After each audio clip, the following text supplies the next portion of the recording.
Paramashivoham Om Nithyananda Paramashivoham Om Nithyananda Paramashivoham Om Nithyananda Paramashivoham Om Nithyananda Paramashivoham Om Nithyananda Paramashivoham Om Nithyananda Paramashivoham Om Nithyananda Paramashivoham Om Nithyananda Paramashivoham Om Nithyananda Paramashivoham Om Nithyananda Paramashivoham Om Nithyananda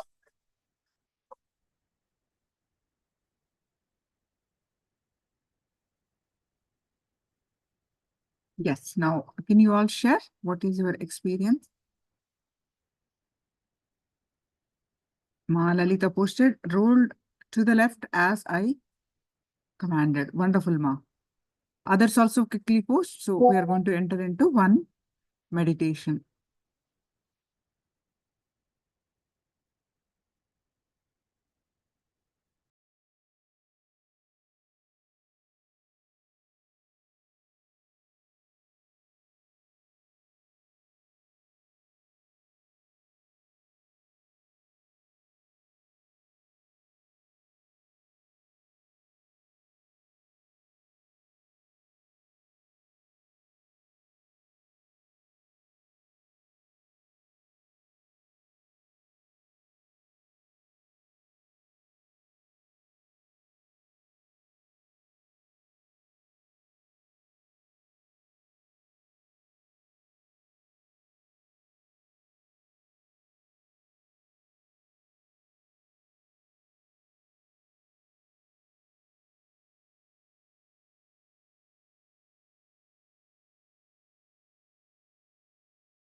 Deep oneness with the material, but yet to manifest. So what level you are doing, Vishwanathan? What level you are doing? It's my first time out of the hand into the direction in command. Wonderful.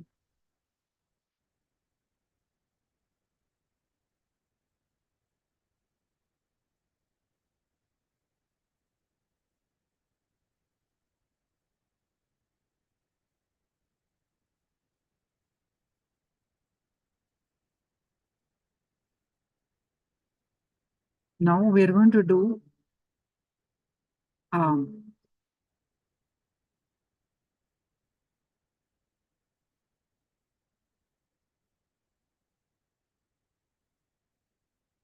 keep the material from some distance and commanding to move. Okay, okay.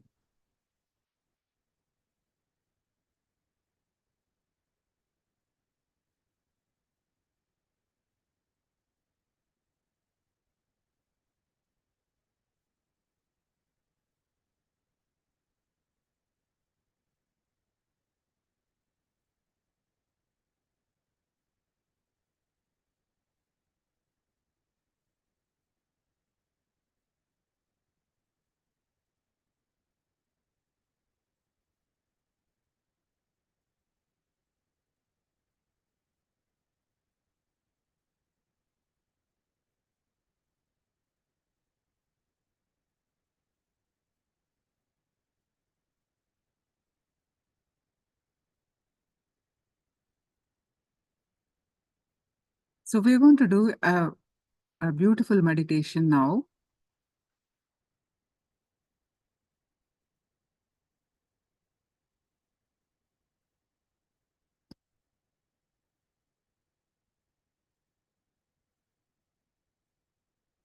This is a powerful, it is called lotus thread of light. So this is a powerful technique to awaken the Kundalini Shakti, the tremendous potential energy that lies latent in you. When this energy is awakened in you, your energies are balanced and your consciousness takes a quantum leap into enlightenment. Your life energy flows through your body through a network of fine, subtle energy channels called nadis. There are about 72,000 nadis are there in our body. Nadis are not the nerves, but rather channels for the flow of consciousness. So, in the center of your spinal column, alongside the spine, is a flow of energy like a slender thread, which we call Sushumna Nadi. In the spinal column, at the center, there is a slender thread which we call Sushumna Nadi. It turns from the base of the spine to the crown, passing through each of the chakras, the 7 vital energy centers in our body called chakras. Whenever your energy is being sucked by the sexual center, the Pingala Nadi will be active and the energy will be flowing downwards. Whenever we are in fantasy, anything, the energy will be going downwards. So when enlightenment is activated in you, that means when you're raising your consciousness, doing some practices, when your consciousness is rising in you, the central Sushumna Nadi will be activated and your intelligence will be awakened. All your intellectual thoughts suck the energy upwards.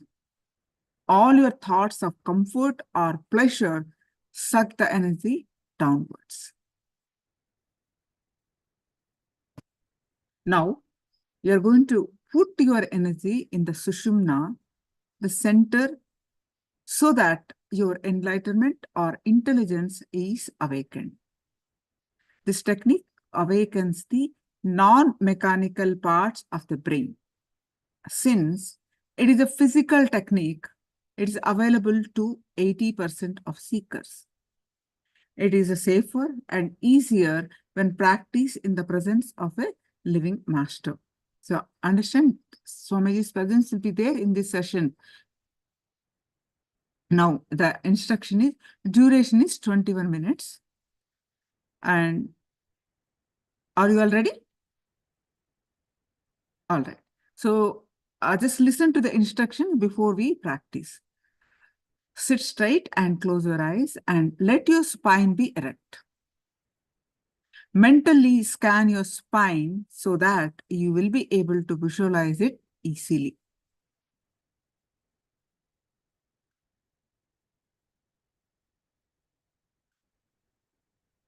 Visualize your spine to be just lit like a lotus thread. You know, the shape of the spine is like that, right? It's not like a straight rod. It is just a little bend. That's why it is like a lotus thread. Visualize your spine to be just like a lotus thread, a slender thread from the root of your spinal cord to the top of the head, the crown center. Visualize a thin thread of light in the center of the spine, running continuously from the base of your spine to the crown of your thread. Put your attention on this thread of light. See the energy flowing from your root to the crown through this Sushumna Nadi. I repeat this. Visualize a thin thread of light in the center of your spine, running continuously from base of your spine to the crown of your head. Put your attention on this thread of light. See the energy flowing from your root to the crown through this Sushumna Nadi.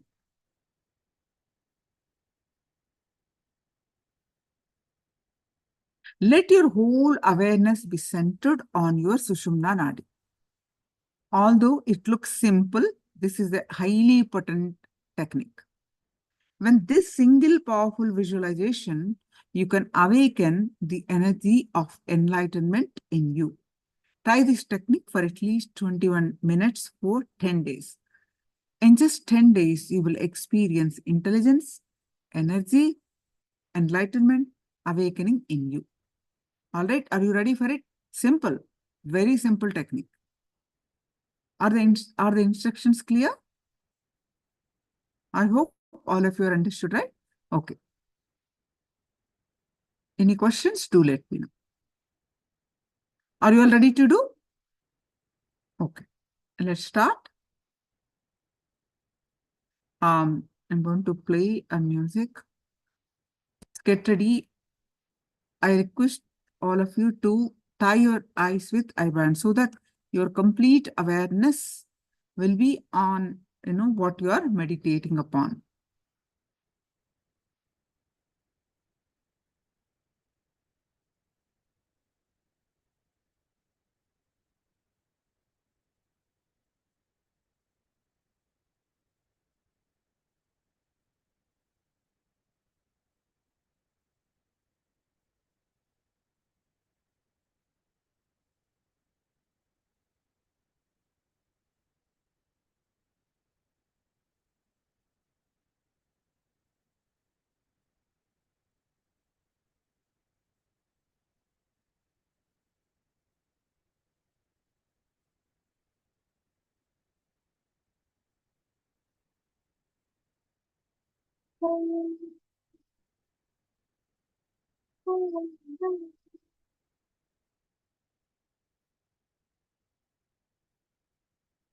So whenever you do this kind of meditations, you take a few long breaths to bring your attention back to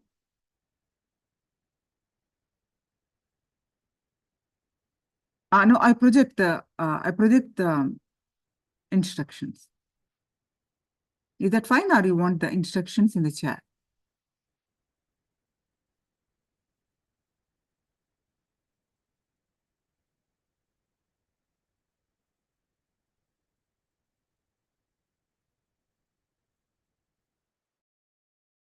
This Sushumna Nadi also you understood, right?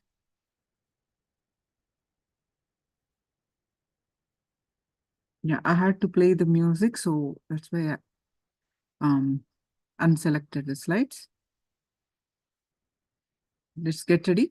Please sit straight with your head, neck back, straight line. Take few long breaths to bring your attention and center yourself.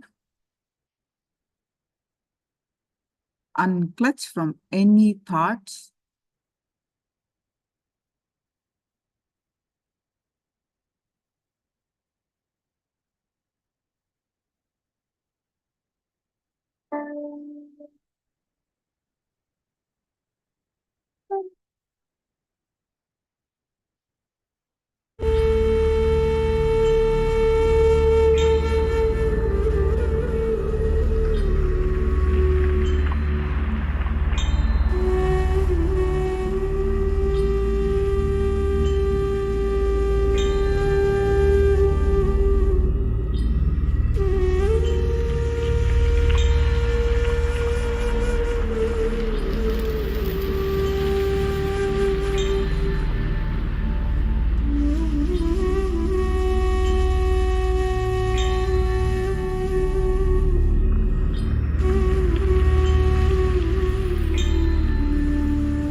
Om Shanti Shanti Shanti.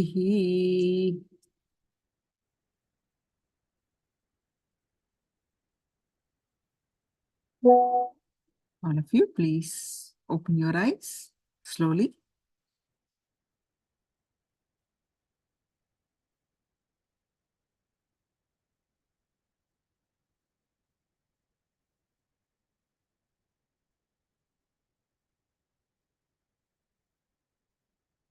And you can share your experience of this meditation.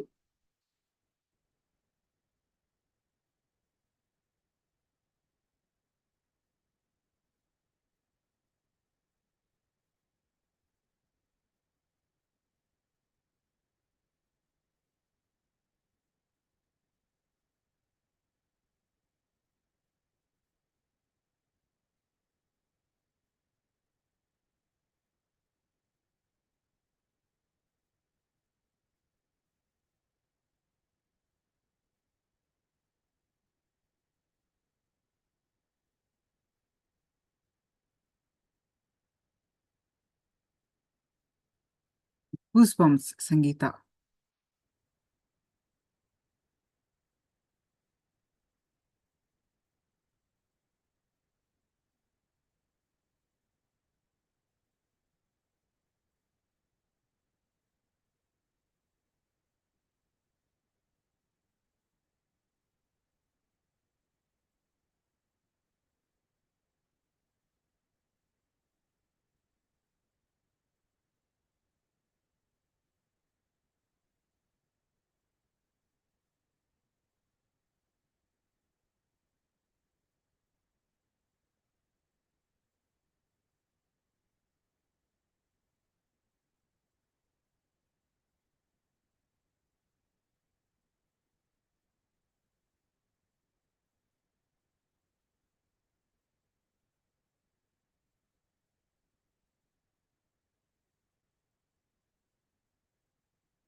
So, a peaceful, restful awareness from Elizabeth. Wonderful, Ma.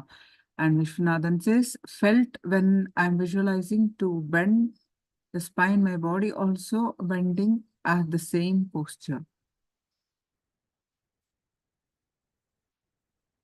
Christina, the body balance, powerful light in the third eye and crown. Wonderful. Lalita, I feel a lot. Also, my body started to shake slowly like waves. I felt some feminine energy trying to expand. Wonderful. Ma Jenny drank, feel relaxed and warmth in the backbone. Wonderful. Sangeeta, what does it feel like when done correctly? What is the purpose of this meditation that Swamiji? To awaken your intelligence, to awaken your consciousness, the enlightenment experience. That's the result. So basically, ma'am,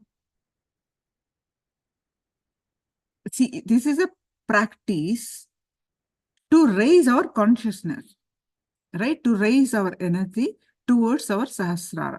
See, otherwise, what is happening? We constantly entertain so many of the thoughts of lower emotions. Lower emotions, what do I mean?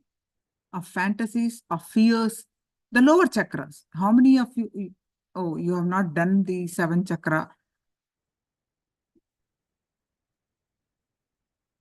See, we have learned about the 7 chakras, right? The lower chakras,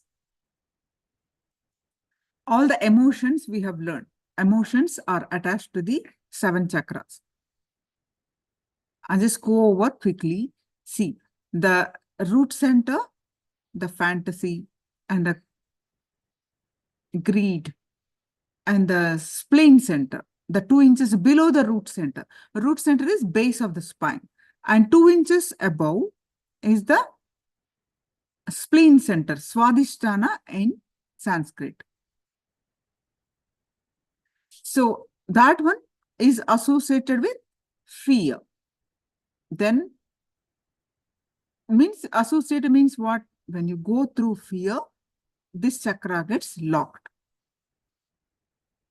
And the navel center, the worry, the emotion of worry, constant worry, blocks the chakra.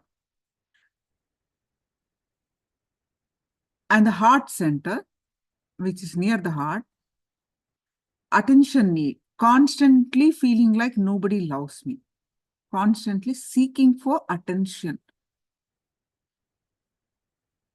blocks this chakra. And one at the throat center, Vishuddhi we call, right? So that one, comparison and jealousy. And one at the brow center, ego, seriousness. All these, and the crown center is about discontentment about everything in life, complaining, discontentment. So all these 7 chakras with our negative emotions blocks this chakra. So especially the lower emotions, the lower chakras, which are fantasy and fear, worry, this we go through constantly. So then all the energy pulls down to these chakras. And instead of going up, the energy pulls down. So that means we're far away from moving towards our lower self, not the higher self. Moving towards constantly living in fear and worry.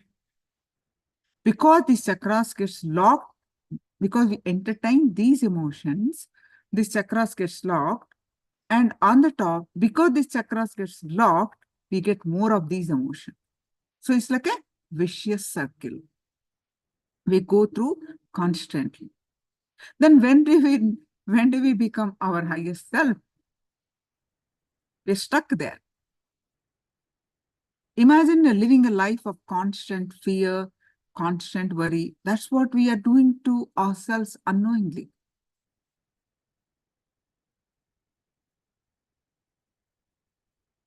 So when we practice this, so when we entertaining these lower emotions, our energy, instead of going up, it goes down. And when we practice this meditation, the energy goes up towards our crown center to raise our consciousness. And because our consciousness rises, our intelligence increases, contentment increases.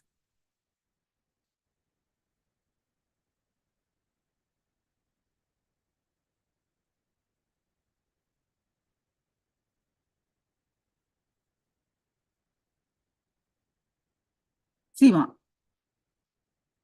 one you are asking, I want to know what I'm doing correctly. See, any technique,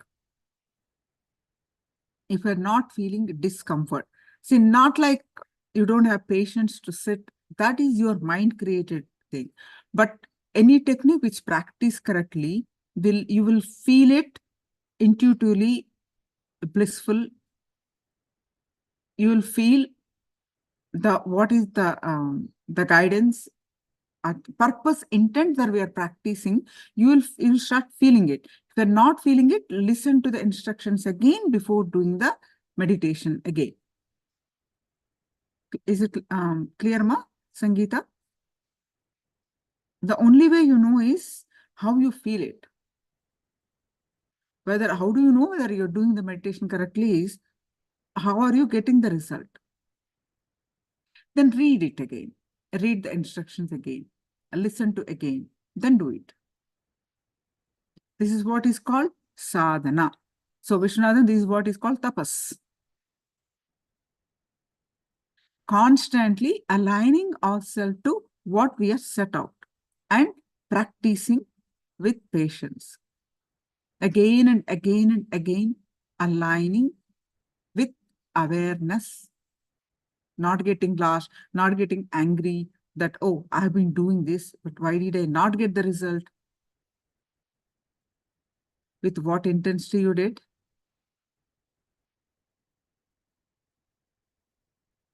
So we're going to do how to get to intensity based away, bringing awareness to chakras. The same context we are going to do next meditation. Such a beautiful meditation form. Vijnana Bhairava Tantra, Swamiji explained as Shiva Sutras. Vijnana Bhairava Tantra is another name actually for Shiva Sutras. Paramashiva himself gave the 112 techniques. Doing the simple things like sneezing, sleeping. What are all we do? Walking, sitting. All these simple things, how they become a meditation technique. Falling asleep can be a meditation technique. How? Paramashiva explained.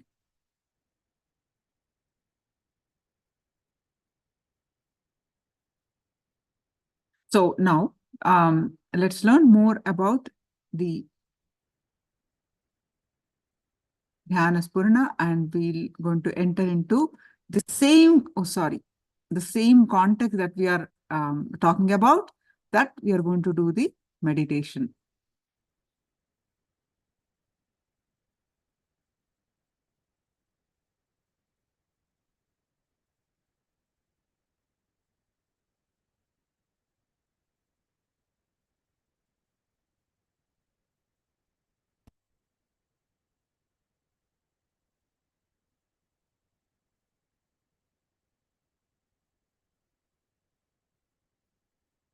Triggering the psychological revolution within, moving from dream to reality. So there is a question, Swamiji, if you don't have dreams to fulfill, then what is life?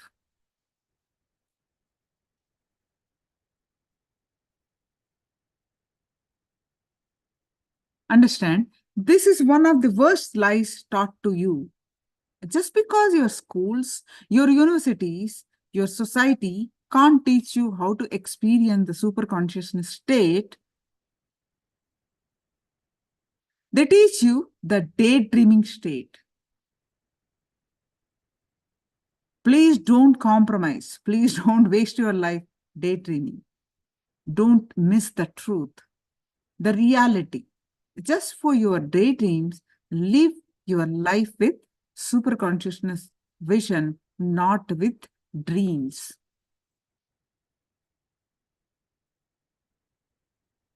Daydreams put you in a state of deep restlessness until you fulfill them.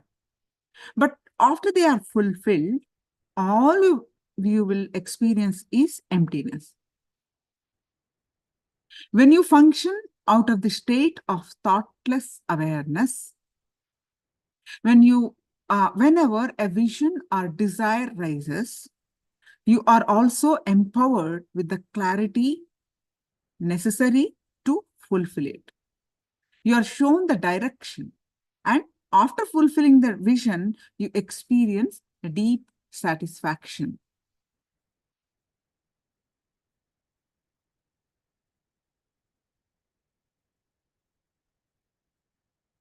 Christina says, I want to do more of this kind of meditation. So powerful. Yes, ma'am.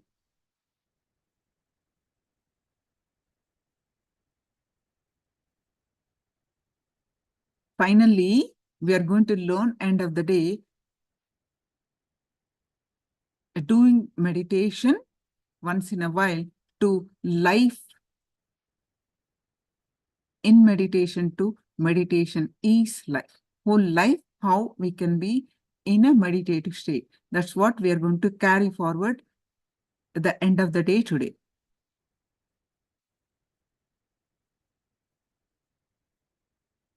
So there are only two choices. Either you live a superconscious life or live a life of daydreaming.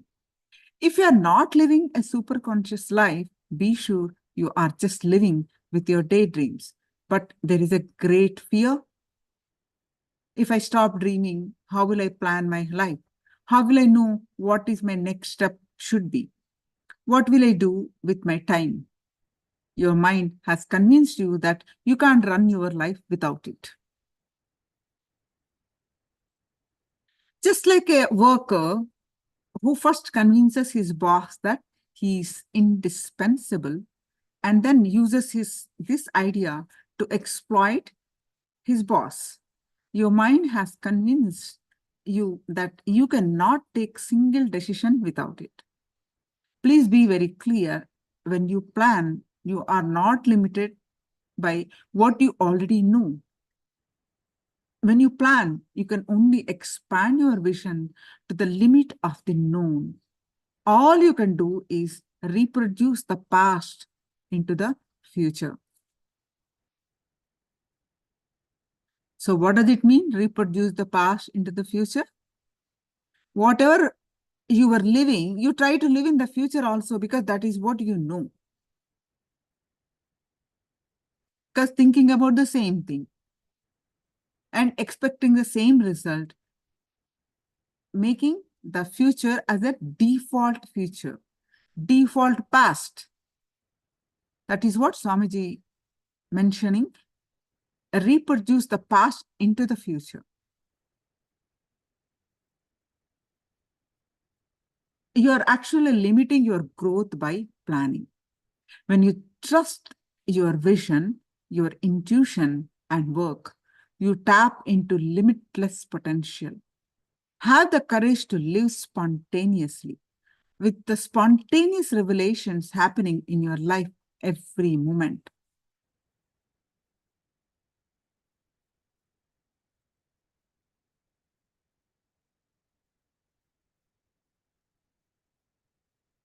Just try this for 10 days.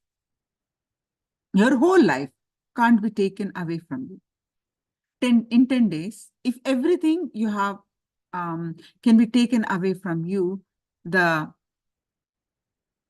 something it is not worth having. Let it be taken away. When you work with your superconscious inner vision, naturally the dilemmas, the mental oscillations of fear, greed, past to future, future to past, all that, what's going to happen next? All these mental oscillations and mood swings will be much less, because your decisions arise naturally from your inner space. They won't drain your energy. Your decision making becomes sharp and straight. Just sit just for 10 days. Don't plan anything. Don't lead life. Allow life to lead you. Use your intuition instead of your intellect. Live by your vision instead of your dreams. You will see the power of spontaneity.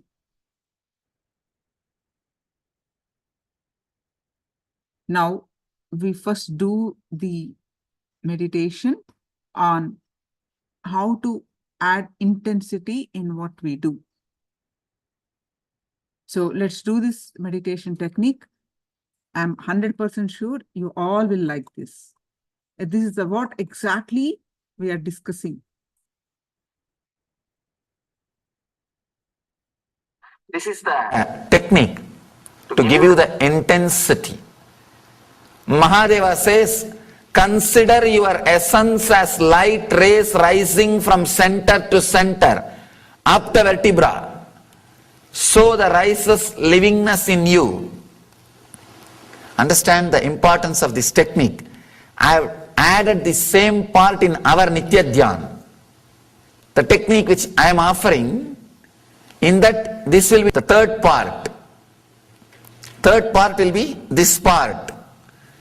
Visualize you, your consciousness, what you think as you, as the light, and move from center to center. You will see the livingness, intensity is raising when you move from center to center, up higher and higher. Your intensity also will be moving higher and higher. You may be thinking how a visualization can move, can lead me to beyond visualization. You can always choose choicelessness. Understand? You can always visualize to go beyond visualization. Suddenly you will see you are using visualization as a jumping board to dive into the superconsciousness. Consider your essence as light, as an intense light, and rise from energy center to energy center, from chakra to chakra, from the base, root chakra, to Swadhisthana, Swadhisthana to the navel, Manipuraka, to energy center to energy center.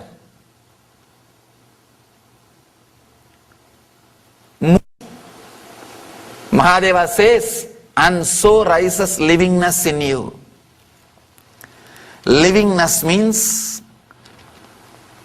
radiating the energy which does not create any conflict inside and outside.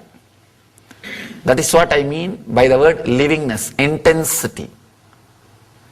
Intensely being inside. I have seen some people intensely creating conflict every moment. Anything you tell, they will be ready to create a conflict. Intensity means which does not create conflict, which is really smoothly flowing, but very strong. We always think if it is flowing smoothly like a river, it will not have intensity. If it is intense like a stone, it will not be flowing freely. No. It is like a flood which is intense and flowing. Intense and flowing. There are some people who are intense but always creating conflict. A small story. One guy escapes from prison after 12 years and reaches the home. The moment wife opened the door, she started shouting, "How dare you come so late? You escaped 24 hours before. Where have you been?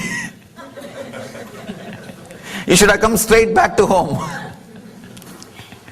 Means ready to create conflict. All she bothered is, I heard the news 24 hours before you escaped. Where have you been in the 24 hours gap? Instead of coming directly back to home. Intense, but only creating conflicts. Livingness means intensity which does not create conflict. Flowing but intense. You will be very intense in whatever you are doing. When you see there is a hill in front of you, when you are clear, you will not bother to take a diversion. Your whole energy will take diversion and your ego will not be hurt. That is why no river needs a navigator to the ocean.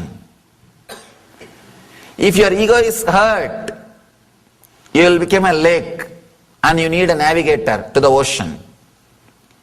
Fortunately, no signboards for any river. Here is ocean. No, but all rivers reaches the ocean. They achieve the goal. When you are intense and ready to flow, you will achieve the goal. That's all. Usually, intensity leads to solid feeling. You may be intense, but you lost the ability to flow. You may be flowing, you lost the intensity. There is a very beautiful word in Sanskrit, Jnana Varishta Bhakti. Ramakrishna uses that word, Jnana Varishta Bhakti. Means the devotion flowing like a devotee, but intense like a person of knowledge. Knowledge, the intensity, flow, devotion, both should be completely based on each other. Here, Mahadeva is adding us by giving more understanding, adding something to us, by giving more understanding, by giving this great technique. Consider your essence as light rising from center to center up the vertebra, and so rises livingness in you. It's a very powerful technique. It's a Dhyana Sutra which you need to do every day at some part of your, as a part of your routine. You have to take time, sit, collect yourself, integrate yourself, and do it with strong visualization, step by step. These kind of techniques are good, wonderful, when you really need intensity. One thing with Ananda Sutras is, it will really do a great transformation. But when you go through some physical or chemical changes in the system, sometimes we will lose respect for all the knowledge which we gathered. For all the knowledge which we gathered. So at those points, Dhyana Sutras are the best place to take refuge. To take refuge. There is a beautiful story. One person prayed to God and asked God, you should always be with me. God said, all right, I'll always be with you. Blessed him. So whenever he walks, he always sees one more footprint. Two sets of footprint. One is his, other one is God's. But whenever he is in depression, he sees only one set of footprint. He again asks God, what is this? When I am in depression, you are not following me. I don't see your footprint. God says, fool, when you are in depression, I am carrying you. You are seeing only my footprint. You are not seeing your footprint. So these techniques can be like a carrying energy. You can relax on these techniques when you are really facing some mood swings, some change of energy. They can be so powerful, they will just bring you back to that same intensity and connect you back to that higher intelligence. Let me describe the technique. You should start with the root center, Muladhara Chakra, at the end of the spinal cord. Visualize yourself, whatever you think as you, as a light, intense, energetic light ball. Then slowly come up to the Swadhisthana. Then come up to the Manipuraga. Swadhisthana is the spleen center, just 2 inches above the Muladhara. Then 2 inches above is navel center. Then heart center, then throat center, then brow center, Agnya Chakra, then Sahasrara. By the time you come up to the next centers, your livingness, intensity also will come up. You will become very intense. Only after this you can do unclutching or understanding the Ananda Sutras. That is why I arranged the Nitya Dhyana in such a way. First part will be very physical. Sitting in Vajrasan and inhaling and exhaling intensely, chaotically. You will see, you have any digestion problem, it will be completely healed. Your body will be ready. See, physical health means digesting whatever you eat and making that food as part of your body. That is physical health. Mental health means digesting all the ideas and problems which you get and making a clear solution, living without conflict.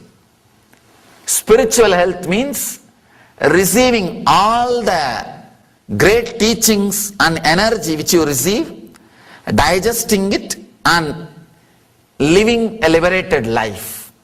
That's all is the definition of health. If you have the clear digestion, a complete digestion, if your digestion system is working perfectly, that is health. You don't need anything else, I tell you.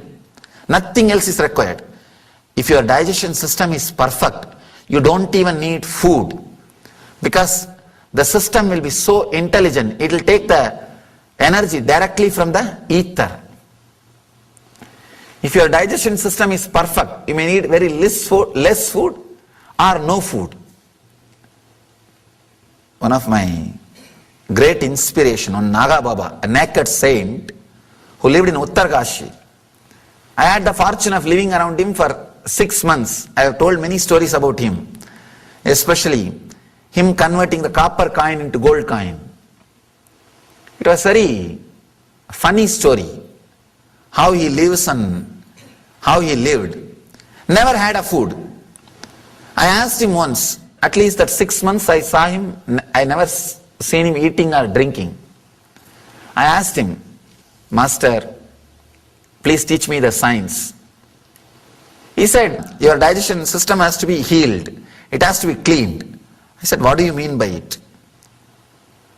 He said, he gave some methods and techniques like drinking the salt water and vomiting, and he will take a small piece of cloth and swallow the whole cloth, and it will go to the whole completely to the stomach, and he will just do something through the stomach and take that cloth out. I have seen the smoke which he takes inside, even if the small bits of that powder or tobacco goes inside his nose, he will take that out through the cloth. That will all be stuck in that cloth. It was shocking. Of course, don't try. Don't try. I have seen he used to have smoke the tobacco, the small particles of piece of tobacco and all will go through the nose or mouth. When he swallows that cloth and takes it out, I have seen those particles on that. I was surprised. He says, if you keep the navel, the digestion system clean, you don't need food separately. It will be so intense and alive. It will take energy directly from ether. I tried.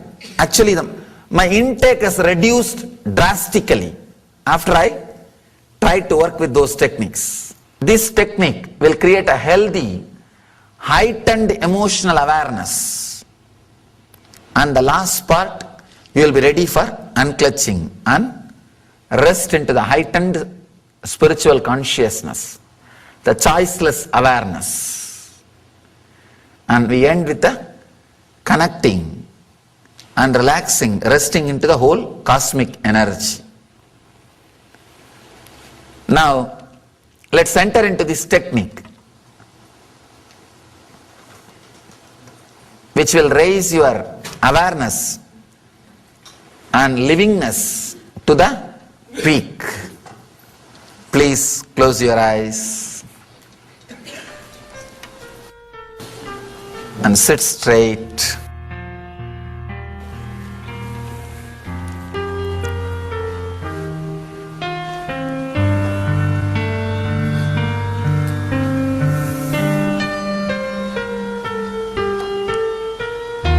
Inhale and exhale as slowly as possible, but as deeply as possible.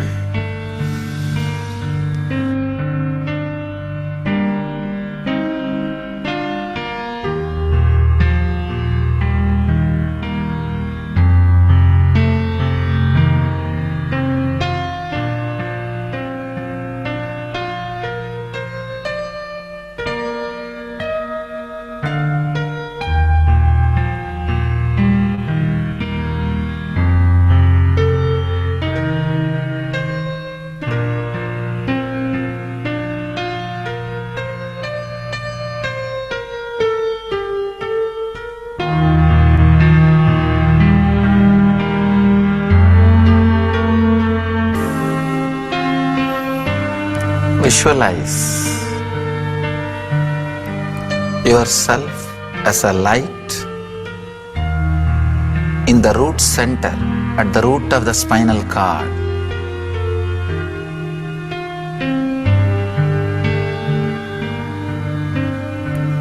Forget all other parts of your body.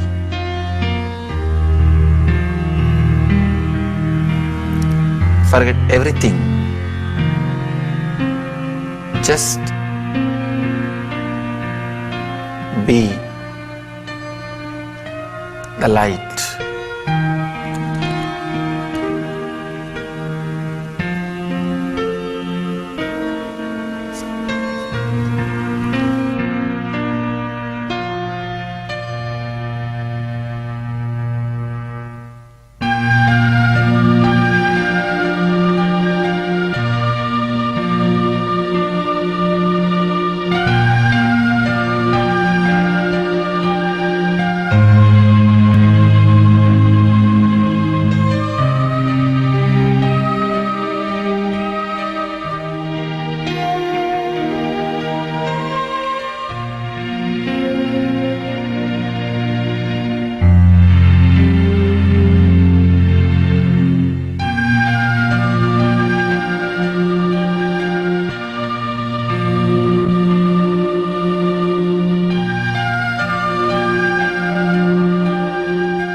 Intensely bring your awareness, bring yourself to the Swadhisthana chakra, 2 inches above the root center.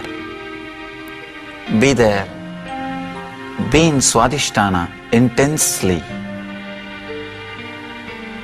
Forget the other centers, other parts of the body. Just be in Swadhisthana, spleen center.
move up to navel center.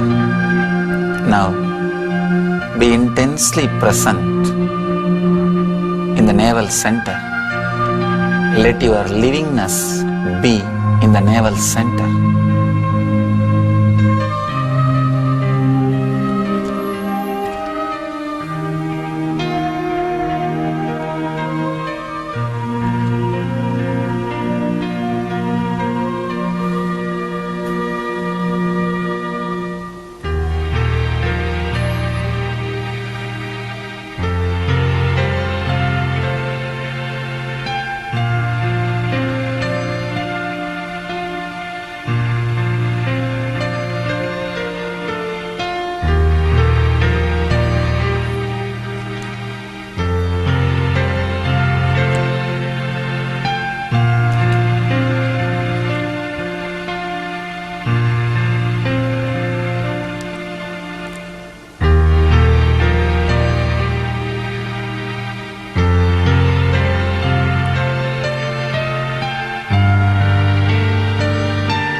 Let you be living in the heart center.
Let you move to the throat center.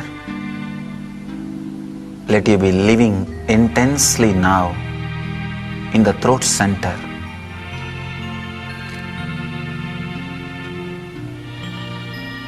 Let the intense energy light ball be in the throat center, which is you.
energy move to the brow center, Agnya Chakra.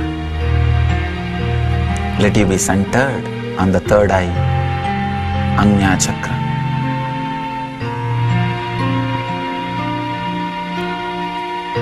Let you be living on the Agnya Chakra.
Slowly but intensely bring yourself up, lift yourself up to the Sahasrara Chakra, the crown center.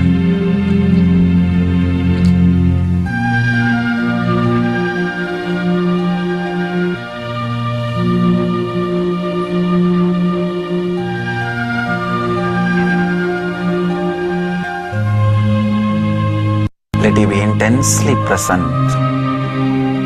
in the form of a light, the crown center.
Shanti, Shanti, Shanti.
Sorry, my voice was off. I'll read again. Every morning I wake up to the same world, but every night I don't return to the same dream. Can't this be used as a scale to say that? Very intelligent question. This is a wonderful concept which we need to understand and internalize. Have you ever had an experience in which you had lived 15 and 20 years in one night's dream? In a span of few hours? I'm sure many of you have experienced this at least once.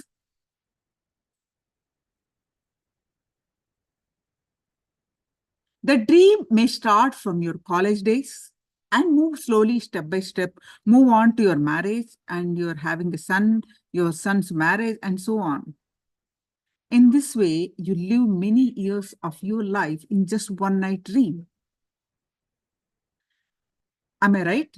So one more thing, scientists are now saying that you don't sleep continuously at night.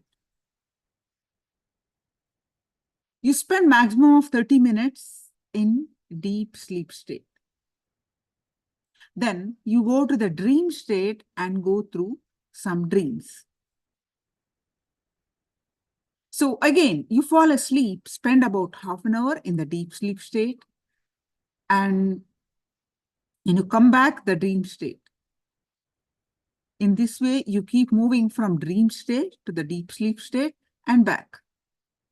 So in the Vedic tradition, the maximum deep sleep time is 30 minutes. But in the West, they may say that it is only 16 minutes.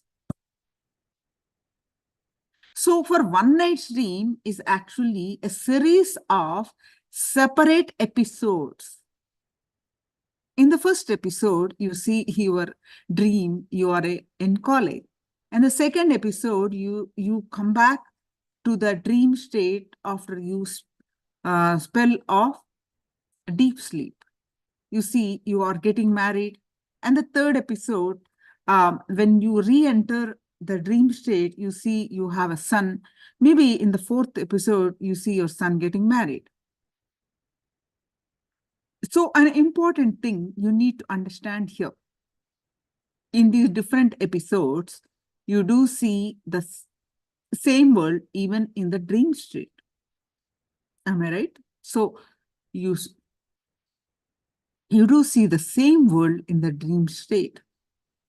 So please understand, just because you wake up to the same world every morning after the night's break, it cannot be the scale to define this world as reality. This happens even in the dream state.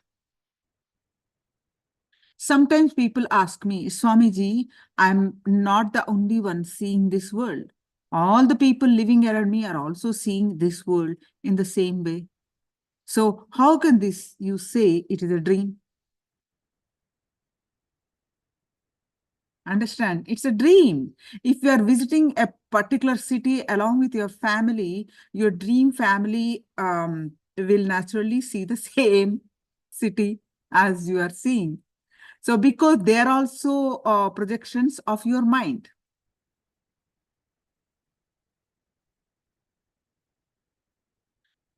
Understand, this is a very subtle point. If you can catch this, it will really lead you to a very big clarity. It can really revolutionize the way in which you think about your life, the way in which you try to solve the problems of your life. There is a beautiful story. A person is dreaming. In the dream, he sees a tiger chasing him and starts screaming. Oh, a tiger is chasing me, save me, save me. His friend is sleeping next to him. He wakes up and he sees that his friend is screaming for help in his sleep. What is the best help he can offer his friend? Just woke him up. Instead, if he tries to hand his sleeping friend a weapon to kill the dream tiger, can you imagine what will happen? So in the right solution at that moment is just tell him, wake up. If you try to find any other solution, it will only lead to more and more problems. Who knows, this life in the waking state can be another long dream. You may wake up in few minutes and discover that your entire life till now was just a dream.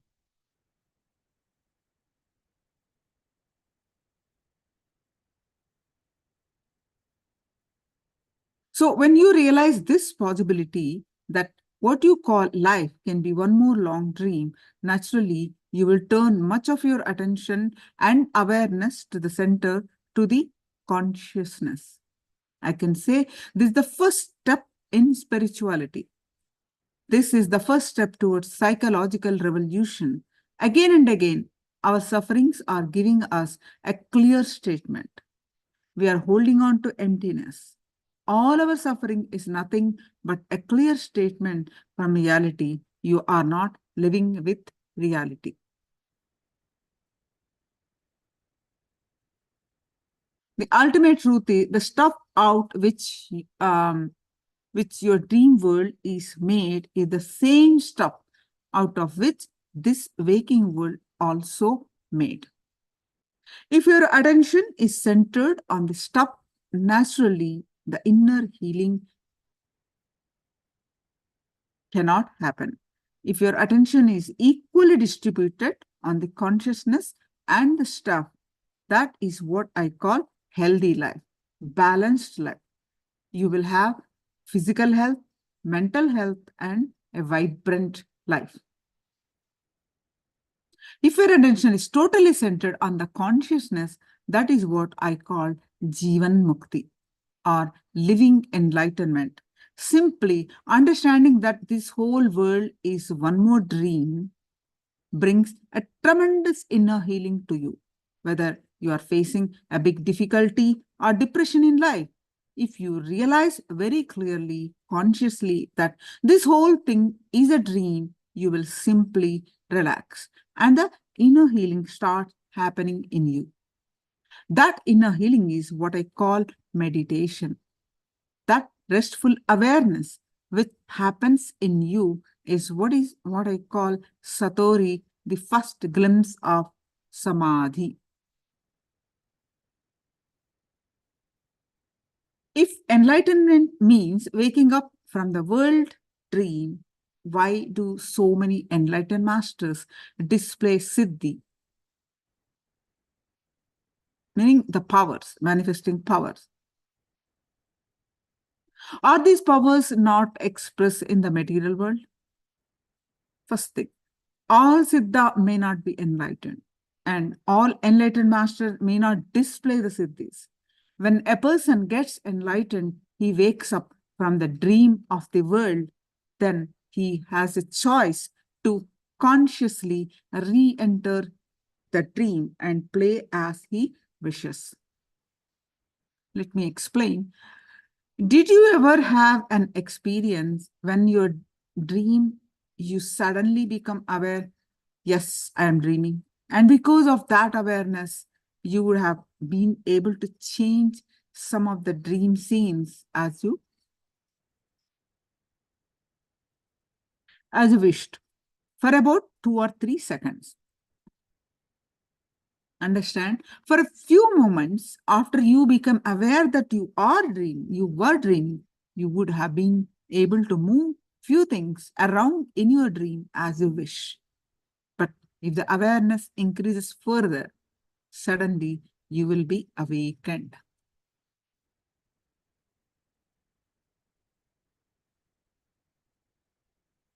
Any questions?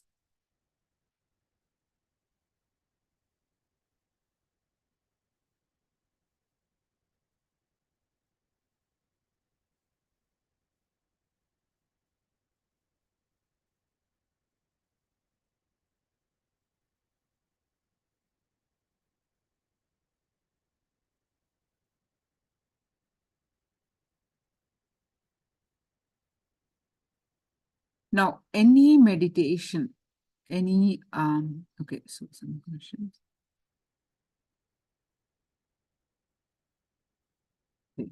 No question. So what we need is just practice. You know, practically everything. Isn't it? Literally, what makes everything is so the great achiever and mediocre man is the successful people, high achievers, have intensity and consistency. They practice. They have super determinism. At any cost, they do not let go in whatever they have taken up.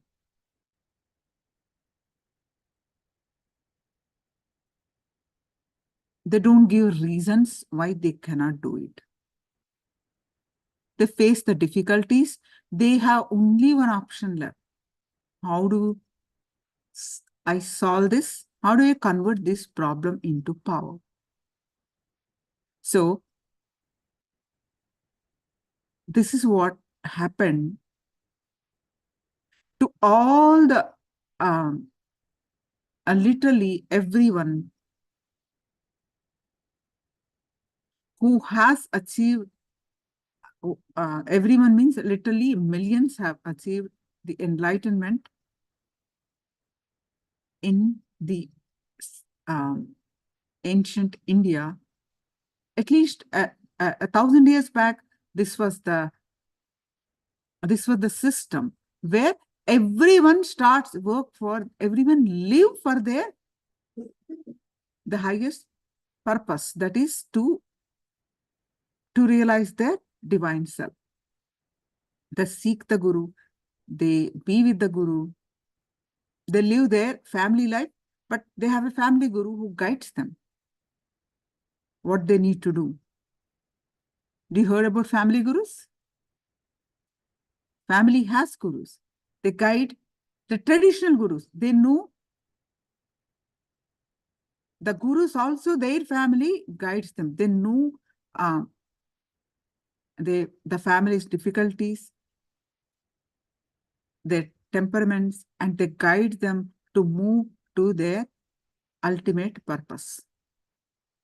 While living blissfully or sailing through the life with the best solutions. So everyone used to practice.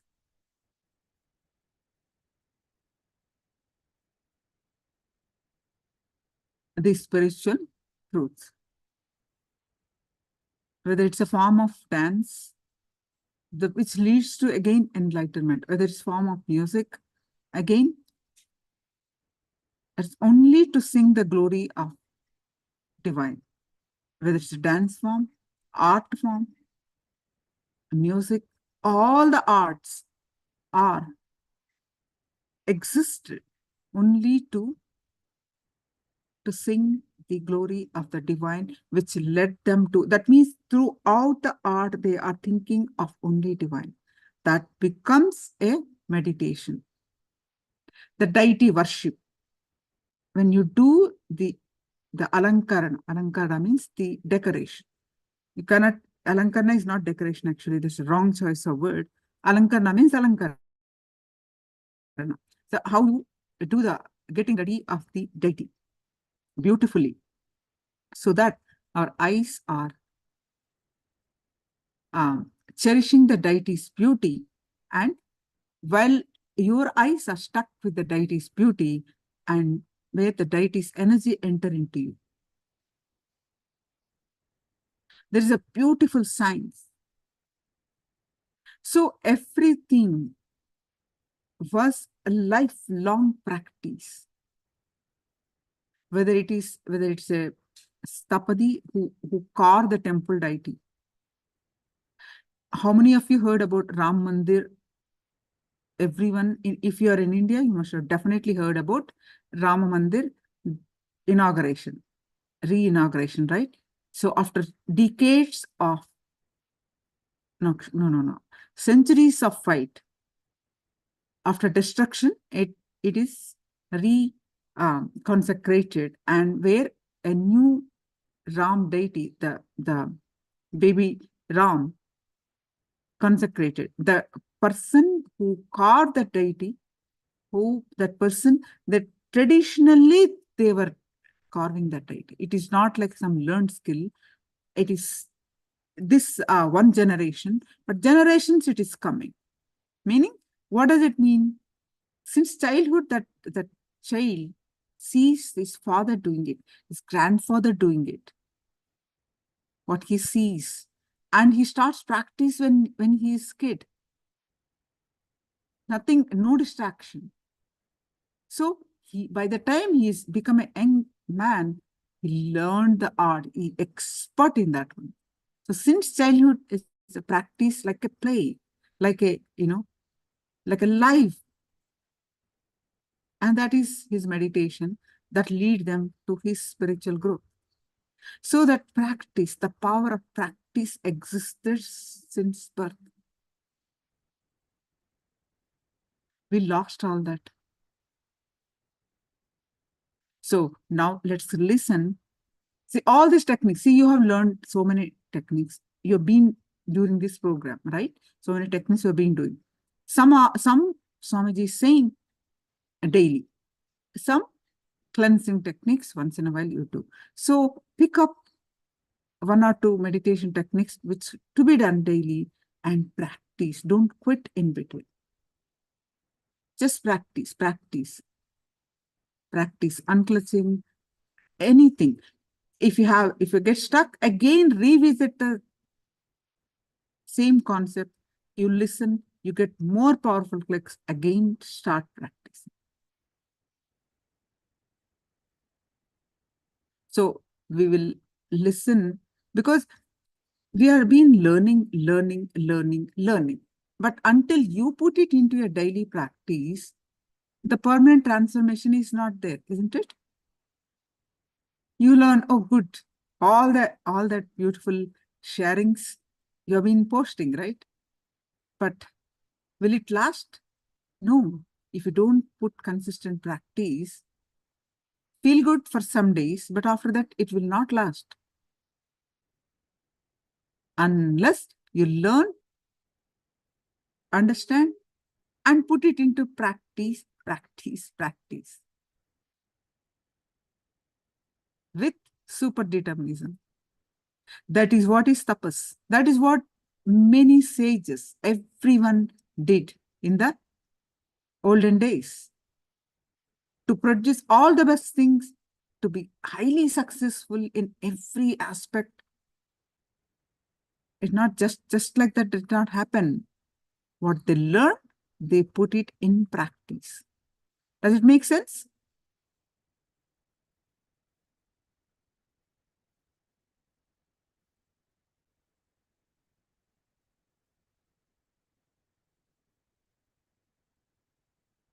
So now before darshan, let's learn the powerful cognitions about the power of practice.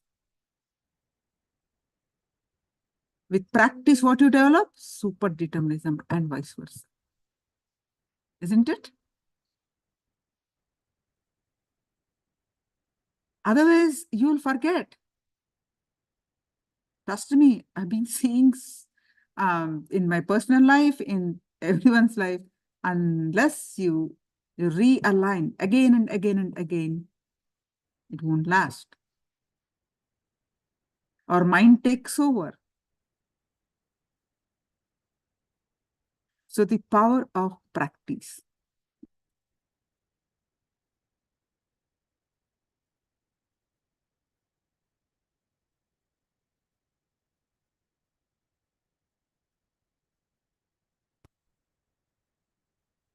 With the ultimate.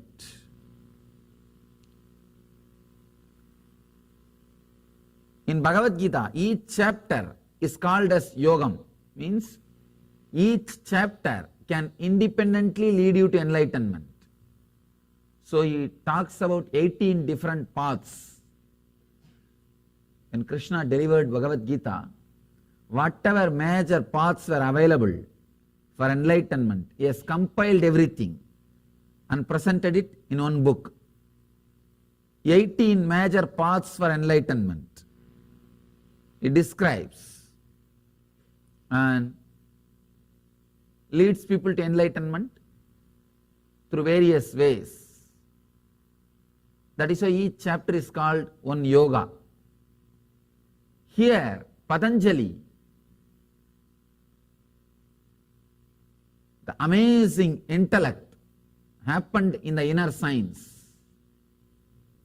Each sutra is independently intelligent to lead you to enlightenment. Each sutra is independently intelligent to lead you to enlightenment. I can say each sutra is a yoga in this Patanjali's work. Let me repeat the sutra.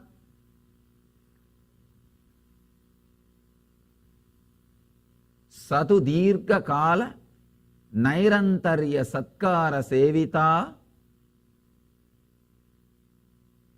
satkara sevito druda bhumihi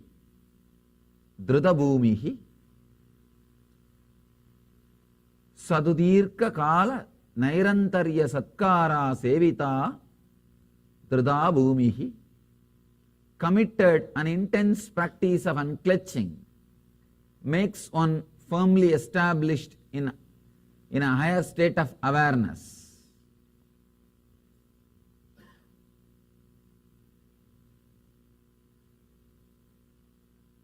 There are so many different kinds of religions, spiritual philosophies, spiritual groups happened in the planet Earth. Different kinds of teachings have been shared in the planet Earth. Different kinds of spiritual literatures has been created. Millions and millions of books. Sometime when I go and see the Barnes and Noble or Landmark bookshop, I feel, oh God, why should I add a little more confusion? Why should I add a little more to the existing confusion? So much of spiritual literature. Because of website, internet, you can see how much is available in one place. So much is available. And from the time immemorial, all the masters, they go on and on and on and on and on, talking and producing spiritual literatures. Not only the masters of the past, even the present masters. Even all of us, continuously we are talking. We are producing spiritual material.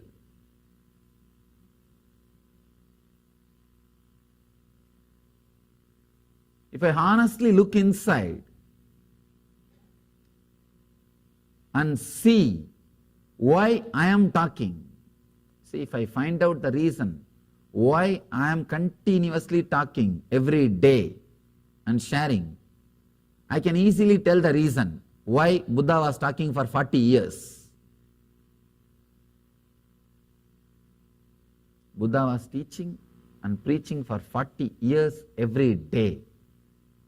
Every day he was talking and preaching for 40 years.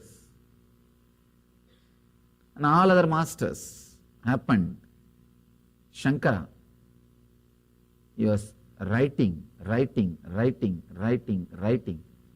Within the age of 32, he has finished establishing strong 4 monasteries and maybe writing 200 volumes.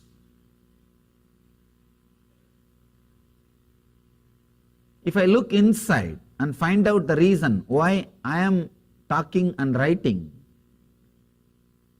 then I can very clearly tell you why the masters go on writing and talking. The only reason I can find is constantly make you practice. Please understand. The spiritual path is such, Krishna says beautifully in Gita, by the nature, senses are created looking towards the outside. looking in the outer world direction. So turning you in, turning you towards the enlightenment, turning you to your source is not that easy. Every moment you are again out. If you listen to some book, the spiritual discourse, satsang, or read, few minutes you turn inside. By the time the satsang is over, you are already out. By the time the ideas leave your mind, you are already out. Constantly you need to be inspired to turn in, to go inside. That is why the masters, they go on and on and on, talking and writing.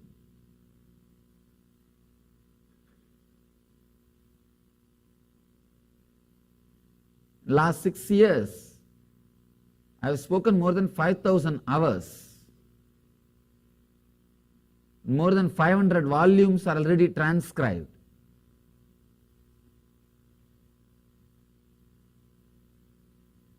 And my archives department says only 17% they have transcribed. Only 17% of what I have spoken, I have delivered, is transcribed and out in the form of books. Only 20% is edited and published. And still I am adding material every day.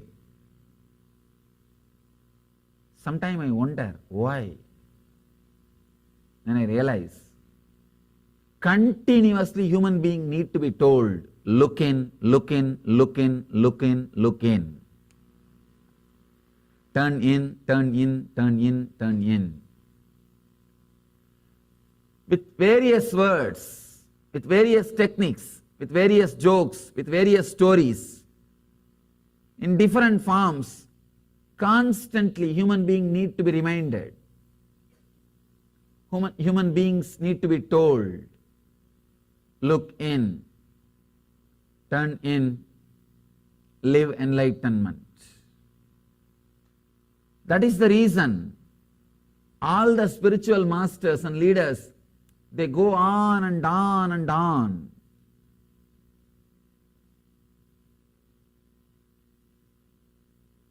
The largest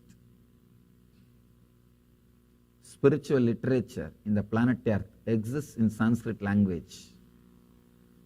I don't know how many libraries you can fit in. If everything is collected, I don't know how many libraries you can make out of those collections. It's nothing but continuous expressions and discourses of the living masters, the masters who lived in the body, who are teaching to the world. This sutra gives the reason why masters are continuously talking, why spiritual literatures are continuously produced.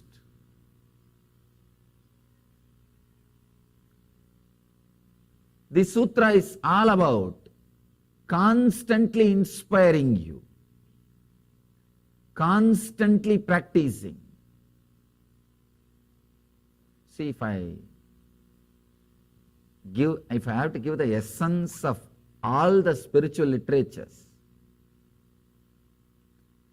sometime if you read Buddha's teachings, even Bhagavad Gita, Shiva Sutras, you will feel many ideas are repeated.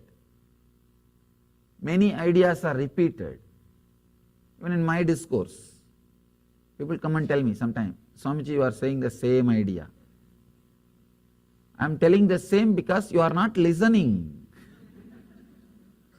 Understand? I have to tell the same thing because you are not listening. Somebody asked Buddha, you are talking the same thing for last 40 years. He says, if you would have heard, I would have never spoken it again.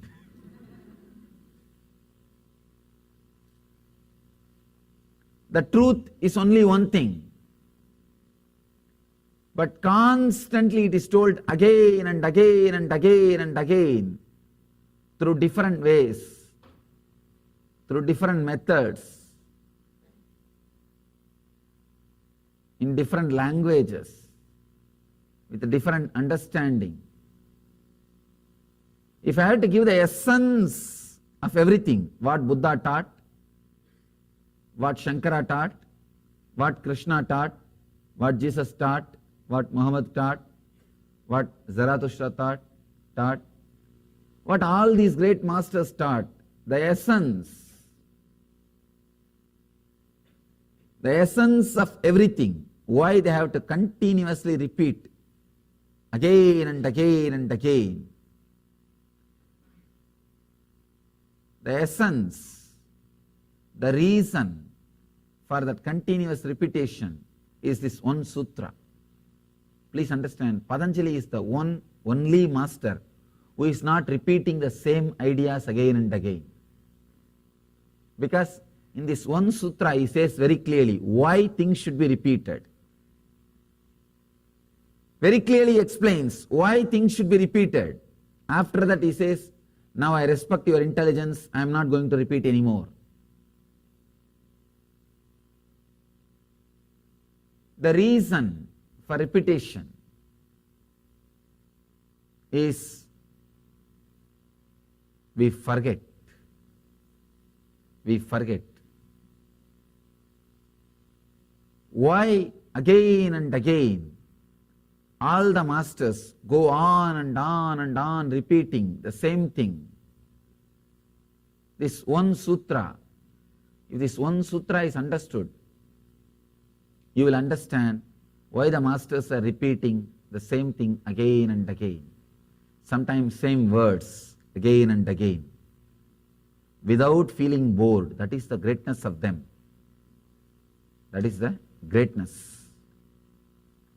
I have conducted 200 ASPs and more than 200 NSPs. Our Live Bliss program, first level and second level. First level programs, second level program, hundreds of times. You see the audio recording or video recording, it will be almost literally repeating. People ask me, how are you able to repeat the same thing day in and day out, Swamiji? Are you not feeling bored? I tell them, every time I repeat, there's a new crowd in front of me. And not only that, even if the old people are sitting, they have forgotten. If they know that what I am talking is repetition, only then I will feel little reluctant or bored. Either they have not heard, or even if they heard, they have forgotten. Patanjali gives the essence why again and again and again these truths are repeated. Committed and intense practice of unclutching makes one firmly established in a higher state of awareness. Committed. That's a beautiful word. Dirghakalaha. Nairantarya.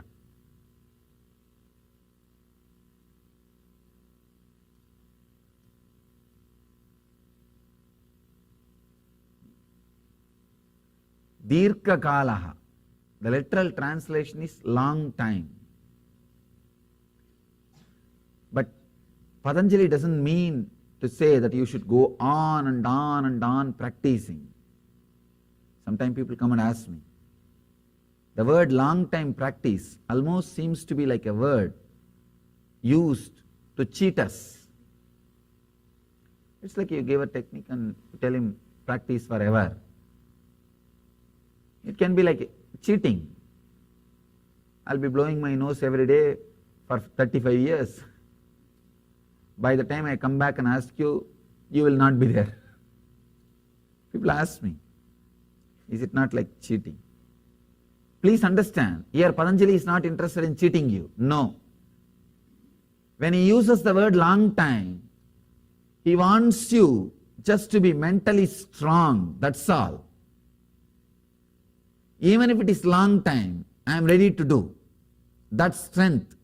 Actually, once you have an idea, I am going to do it for a long time, suddenly you will see that intensity awakens you this moment. Beautiful story. Every day, day in and day out, Buddha was meditating for more than 12 years. For all of you. Morning he will sit till late The night. profound revelations from Morning Swamiji and the till kind late of night. work that Day in and Swamiji day has out, been doing. nothing was happening. Imagine and see, Swamiji already has created. The Swamiji story is still says, so one young, day he decided, and despite facing the brutal persecution, Tam Holocaust, asanam and sushate whatnot, sariram. Swamiji has already created Let a the body nation for disappear, Hindus. evaporate in And this the work posture. that Swamiji has done, it's just How many days I don't know.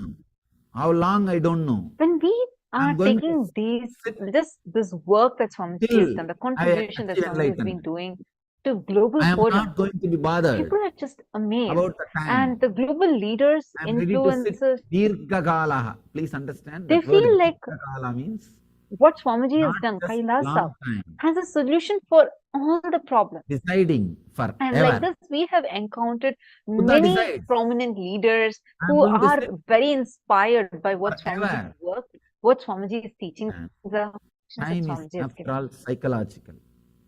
And Time is after all in psychological. many of the story historic says, works, one of the the most moment he prominent thing decided, that Kailasa has he will achieved sit is forever. that the Supreme Pontiff of Hinduism, as That Swamiji, moment, for he the just very first time had Hinduism all he needs, represented in the United all he Nations. needed We was see the so many intense. countries, so many different Usually, people, so many different cultures, so have many an different idea. traditions being I'll get up represented. after 2 hours. But for the Your mind first will time wait ever, for the 2 hours to Hinduism end. That's was all. You will being not be represented. meditating. The Hindu Holocaust You will was not be in the being present moment. spoken about in the global space of If you have an United idea, Nations. I'll sit till tomorrow And from morning. there Your started mind will be a waiting for huge, next day I morning. would say, a huge You will not be in wave the present of moment. historic firsts where Hinduism was When represented Buddha in decided, so many global I am going to stages sit and global forever. events He around the world. decided, I With am the not going recent to get up. ones being the World So mind Economic has no Forum goal in to go. in Davos, and Mind has no goal. then we When it has had no goal, the it just fell back ECOSOC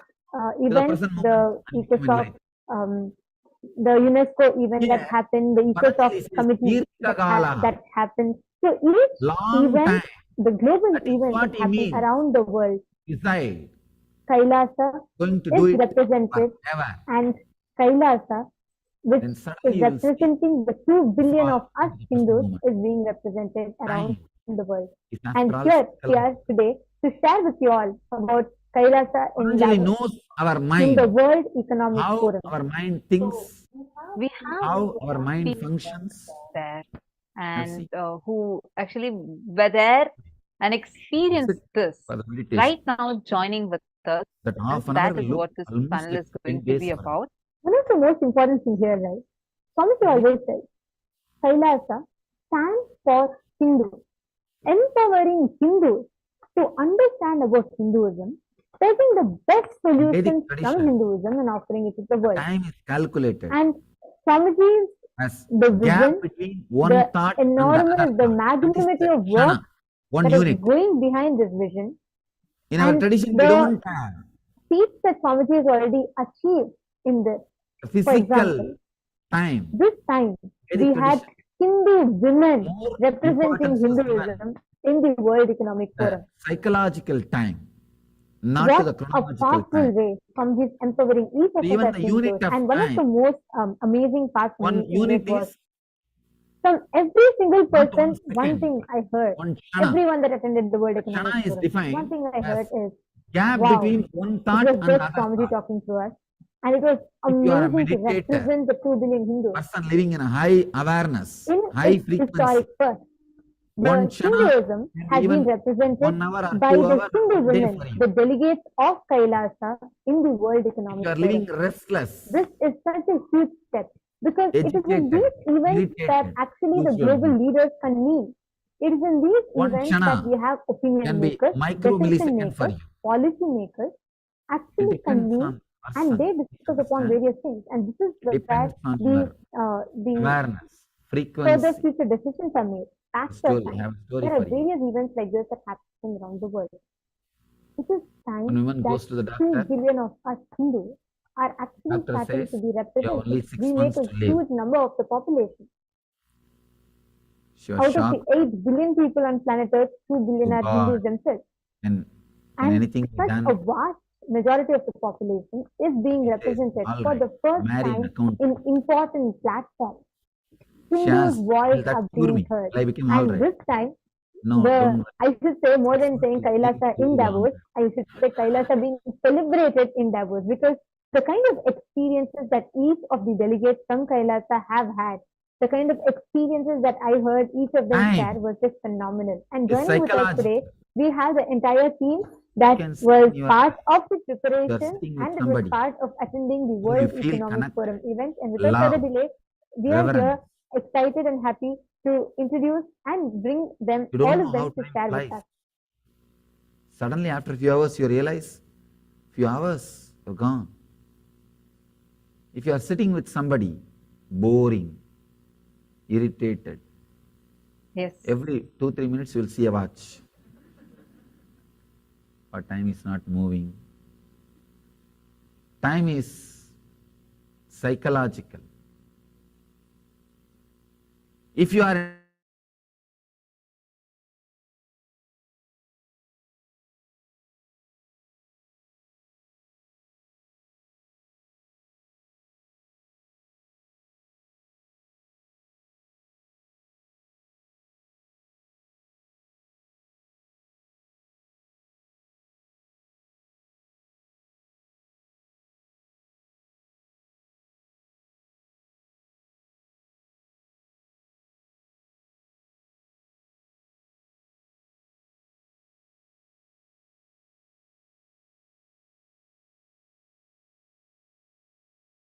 Nithyanandam. Nithyanandam, thank you all. Thank you so much for joining. Nithyanandam, Ma Lucy, Ma Priya, Ma Priya Premananda, Ma Yogananda Rupini, and Ma Mariam, and Ma Dhyana Gamya, and Ma Fatima. Nithyanandam, to all of you. Maybe you can take a quick few minutes and introduce which place each of you are from.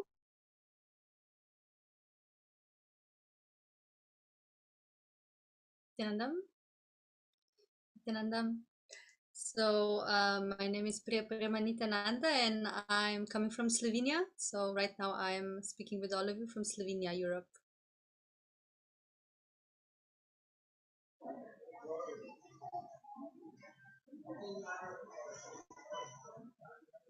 Nithyananda.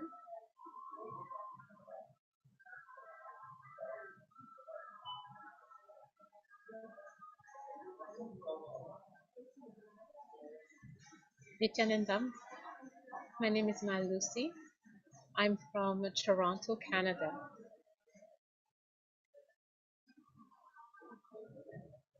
Thank you so much, Ma. And each of you, like Ma Fatima, where are you from? And Ma Dhyana Gamya, where are you from?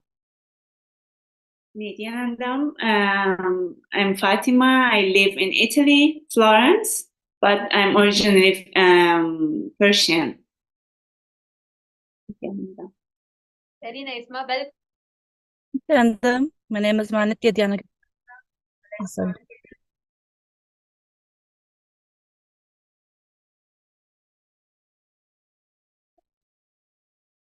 And I'm from Kailasa, Australia, Ma. So nice to see everyone.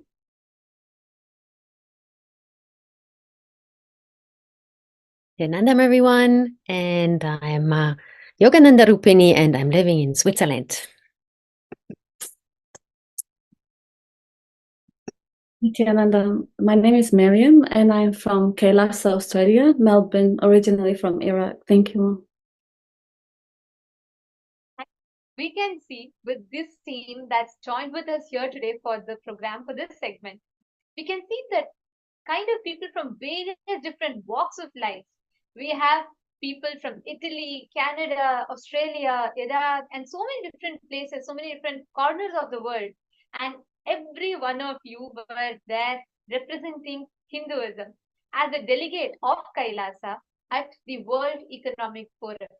How was it? How was your experience like? What was your experience? And I'd like to start with asking Manitya Priya Premananda.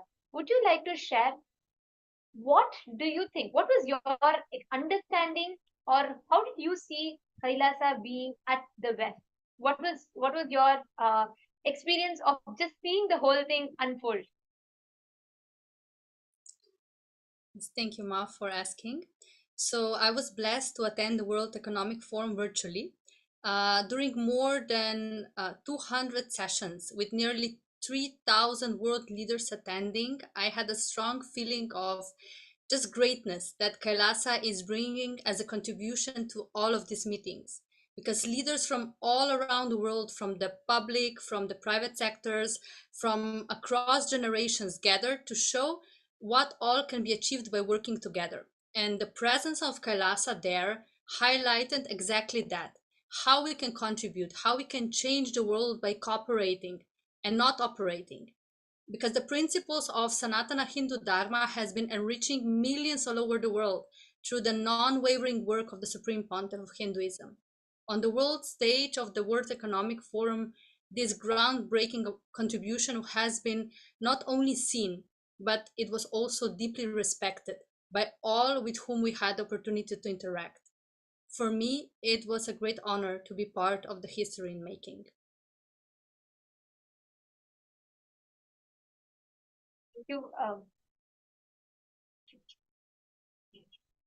Thank you for sharing, Ma. That was very beautiful.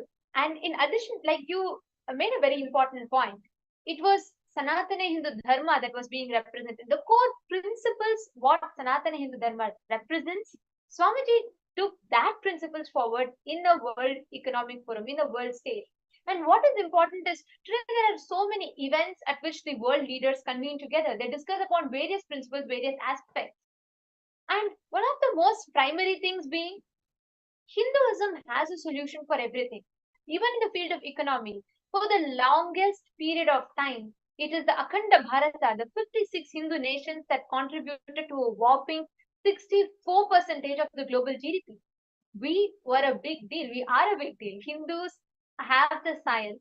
Hindus have the profound, the Hindus have the applicable science that has been time tested, foolproof, that existed for a very long period since time immemorial, and that unfortunately was destroyed due to various reasons. Again, now revived, successfully re-established back in KAILASA. So, Nithya Priya Premananda, thank you for sharing that, and that was a very important point you highlighted. And that brings me to my next question, and maybe I'd like to ask this to Ma Mariam. Ma Mariam, how do you feel from your background and where you started off with, like, from your upbringing, and how, when you got introduced to Swamiji, what inspired you about Hinduism? And especially when you went that in the World Economic Forum, you were representing the 2 billion Hindus by representing KAILASA. And how did you feel when Swamiji gave this opportunity and you had this amazing blessing to go? Yes, Mom. For me, like coming from a country where the lifestyle was just wars, like war after war, from generation to generation, I've experienced 3 wars. So even though living in a safe country after that, but still something was not like completing in me until I came to know about Bhagwan, Shri Nithyananda Paramashivoham. And I would like to express my deep gratitude for blessing me with this experience. It's a divine experience and the only authentic experience and contribution that I can give to the world. Seeing people, refugees from the other countries, especially Ukraine community there, that they are suffering from same problems that I was suffering, and I was standing there in front of them and enriching them about KAILASA and Bhagwan Shri Nithyananda Paramashivoham and his contribution, I was like, for them, they were just like feeling like, yes, someone is there to take care of us. Someone is caring, like even though they are refugee now, displaced. And I am an example of 3 generations, not 1 generation of wars, but I'm standing there today and enriching them about the science of completion, about many divine contribution that Bhagwan Shri Nithyananda Paramashivoham has worked hardly on, and is contributing it through you all guys tirelessly. They were really like really happy, like, okay, they're like, I was an example for them. She gone through the worst and now she's healed, and now she's contributing back. It was really amazing. And since I came to know about Bhagwan Shri Nithyananda Paramashivoham since 2015, and I attended my first program in India during my inner awakening. I came for the first time. I came to know about what my real culture is, because I came from a background like we had that culture, but it's not alive anymore. So I was really very happy that there is someone there reviving the ancient cultures, the ancient civilizations. So since then, I'm so inspired, and I would like to contribute more and more, and would like to spread it so everyone know the value of the civilizations, especially Hinduism. That is I consider it as a mother for all the other civilizations. Yes. Thank you. Actually, I just have one more question that I wanted to ask you. How did it feel for you when, going and being there, being part of this? And I know you met with so many prominent leaders as a representative of Kailasa. How was it when you went there? What was your experience like? How many days did you guys spend? And like, what was your experience like? Like, did you have to go and meet with each one? What was it? At all. I was like, I trusted that Bhagwan has done so much work on us, and I was like, just what will happen? What will happen?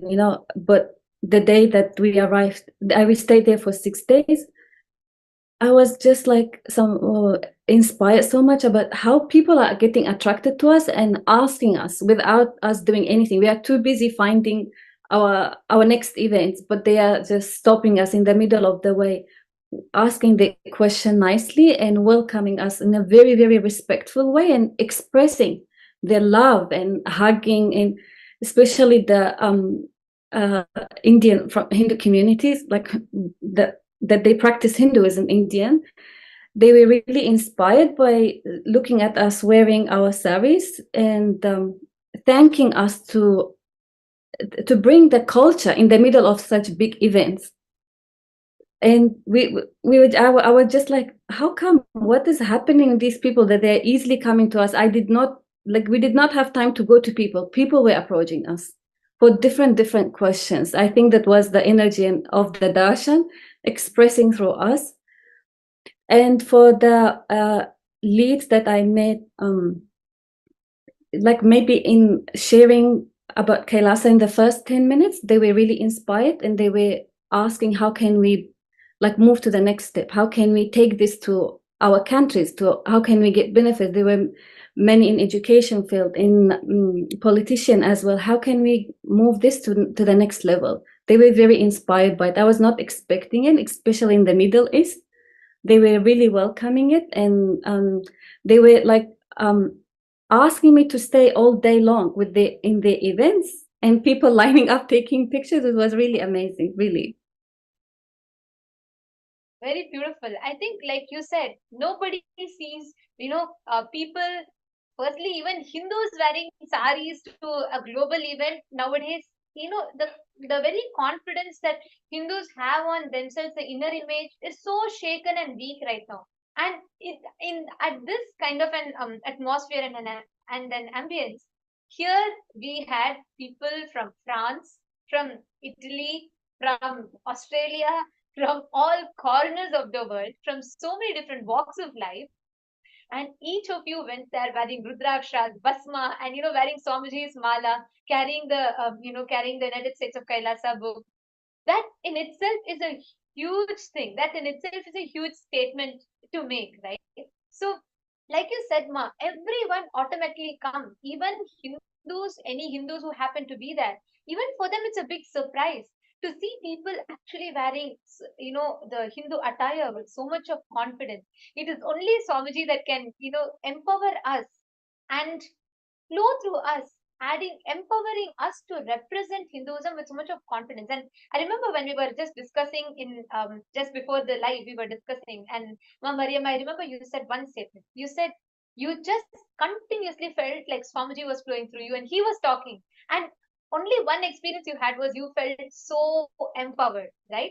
You felt you were so powerful at that point in time because you were just seeing that Swamiji was flowing through you. That was very nice to hear. And actually, that reminded me of one thing that I wanted to share today.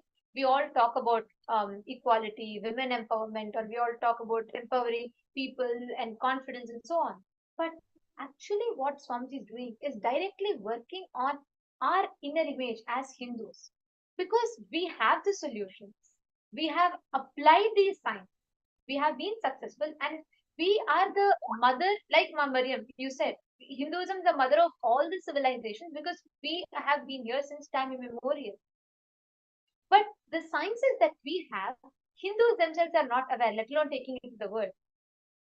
Swamiji is not just revealing these gifts to us.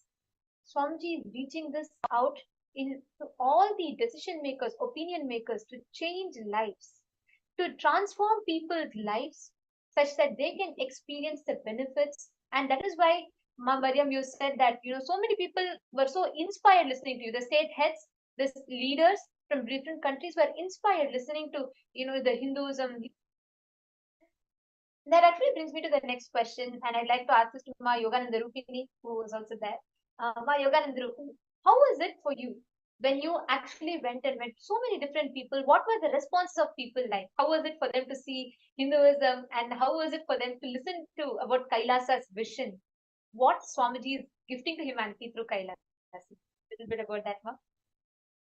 Sure, Nithyananda, everyone. So it was a very, very precious experience, actually, coming from the science field myself to be in such a forum that is so appreciated worldwide and so highly revered, and bringing really the solutions, actually, and representing Kailasa in such a very beautiful way, actually, and knowing that Hinduism and Kailasa can bring the solutions. So for me, attending the World Economic Forum, living in Switzerland and coming from this scientific field, representing Kailasa felt really special and very right, actually. It was also very empowering, and to really being able and knowing that Kailasa and Hinduism can bring the solutions, and seeing people discussing the problems, I felt that actually people around us could feel that we would bring in something new and that we would bring in something different, actually. And some even expressed that they can feel that that can be the solutions for what they are looking for, actually. And all these fields that got discussed, the empowerment of women, of youth, education, health, sustainability, Kailasa and Hinduism can bring solutions to everything. And it was just an honor to be there, to be in this grand way, to be dressed like this, and all the, like, there were many Hindu women and Indian women and people with Indian and Hindu background really appreciating how we were appearing and that we were wearing the saris and how beautiful it looks like. And some were even saying, I cannot take my eyes off you, that looks so beautiful. And I could feel that they got inspired, actually, that people just come up to such an event where everyone, like many people, are just wearing black or, suits, whatever. And then coming in that way, that really stood out, and people could feel this. And I also found like they could feel, I really felt Swamiji walking there, actually, in this whole field, walking the places and connecting with the people. And And also us appearing as magnets, as Miriam also said, that people were just coming to us. We didn't have to do anything actually or much. They were coming to us. They wanted to know who we are, what we are doing, and why we are dressed like this. And so we really didn't have to do much. They came to us.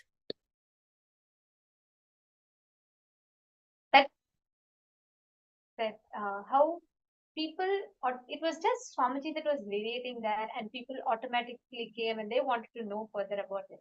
And actually, Ma Dhyanagami, would you like to share why do you think it is important for Hindus or for us as individuals to take these opportunities to represent what Hinduism is, especially representing Kailasa is representing the principles that Swamiji stands for, which is the principles of Hinduism and a gift to the whole humanity. So why do you think it is important for us to take part in these events, and how do you think it will empower us as one, individuals, and two, as Hindus? Yes, ma. Nithyananda? Yes, ma'am. So I recently had the honor of representing Kailasa at the World Economic Forum, participating virtually in a series of sessions spanning 5 days. And there was a total of over 200 sessions, right? And they all geared towards addressing the specific sustainable development goals. And throughout these discussions, critical issues such as like zero hunger and poverty were thoroughly examined. And it was enlightening to witness the substantial contributions made by Swamiji to humanity and to recognize how Kailasa serves a significant asset, but not only to individual nations, but to the global community and all its inhabitants. So all the living beings, even Swamiji is taking care in the animals, how he makes sure the animals are all safe as well. As the social media posts began to circulate on the SBH page, showing the Kailasa representatives at the World Economic Forum, I felt a sense of pride sweep over me for Kailasa and the entire Hindu diaspora. Swamiji is undeniably bringing Hinduism to the forefront of the global stage in an authentic manner. You know, sharing how the authentic ancient traditions of Hinduism, and he's sharing that on the global stage. So the presence of Kailasa at these events signifies not only a significant achievement, but also a tremendous benefit for Hindus worldwide.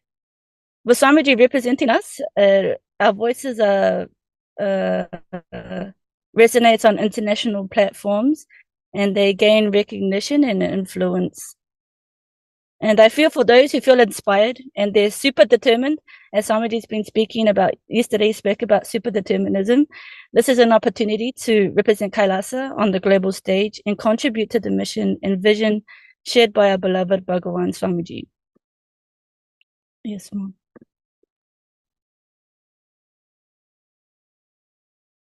Even just seeing these photos made you feel so proud, because you felt that the Hindu diaspora is being represented in a global stage, and that's what Swamiji is doing. Swamiji is representing, making sure that the authentic Hinduism, as it is being represented in the global stage. And that was a very beautiful point, because for each of us to take part in these events, for us to just represent Kailasa in these events as Hindus, it is, I would say, it is more than an opportunity, it is also a responsibility, because here we have an incarnation with us who has revived these sciences.